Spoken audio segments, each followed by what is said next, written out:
বলিলাম, সে কি, আমার আবার ছেলে কি?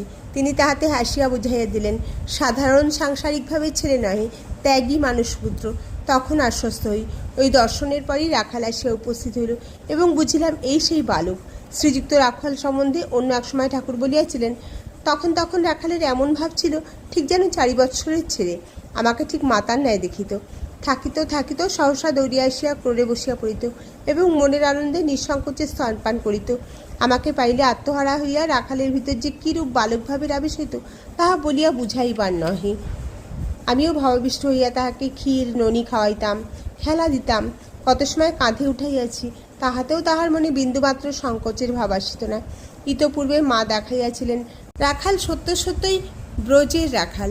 বয়োবৃদ্ধির সঙ্গে সঙ্গে বালক ধীর গম্ভীর সাধক শ্রেণীভুক্ত হইয়া ক্রমে ঈশ্বরার্থে সংসারের সর্বস্ব ত্যাগপূর্বক শ্রীরামকৃষ্ণ সঙ্গে শীর্ষস্থান অধিকার করিয়া বসিয়াছিল। তখন দক্ষিণেশ্বরের প্রথম আগমনের 3-4 মাস পরেই পূজ্যপাদ স্বামী বিবেকানন্দ ঠাকুরের নিকট আগমন করেন। তাহার কথাই এখন আমরা পাঠককে বলিতে প্রবৃত্ত হইব। নিজ চিহ্নিত ভক্ত সকলের আগমনকাল সন্নিকট জানিয়া দিব্যভাবারূঢ় ঠাকুর এই কালে তাহাদিগের জন্য কিরূপ আগ্রহের প্রতীক্ষা করিতেছিলেন তাহা শ্রীমৎ স্বামী বিবেকানন্দের প্রথম আগমনের কথা অনুধাবন করিয়া বিলক্ষণ বুঝিতে পারা যায়।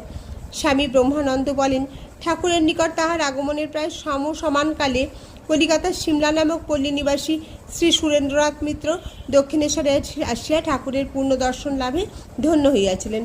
প্রথম দর্শনের দিন হইতেই শ্রীযুক্ত সুরেন্দ্র ঠাকুরের প্রতি বিশেষভাবে আকৃষ্ট হন।